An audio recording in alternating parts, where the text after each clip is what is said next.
ஹாய்ப்பால என்ன பண்ணிட்டு இருக்கீங்க? சமைச்சிட்டீங்களா? சாப்பிட்டீங்களா? சாப்பிட்டுருந்தா கமெண்ட்ல சொல்லுங்க. வாங்க இன்னைக்கு அம்மா வீட்டில் என்ன சாப்பாடுன்னு பார்க்கலாம்.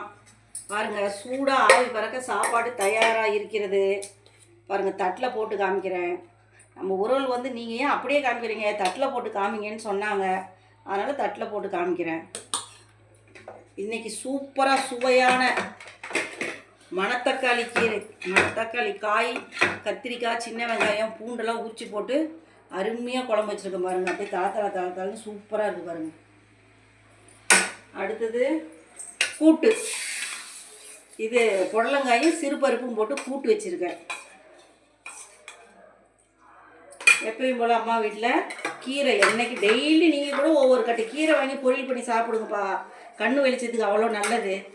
பாருங்கள், நாக்கப்பழம் பிடிச்சிருக்கேன் பாருங்கள். நாக்கப்பழமும் இந்த அப்பளமும். எப்பயும் போல் தயிர் அம்மா வீட்டில். வாங்க சாப்பிட்லாம். இன்றைக்கி பிறந்தநாள் திருமணம் உள்ளவங்களுக்கு வாழ்த்து தெரிவிச்சுக்கிறேன். பாய்.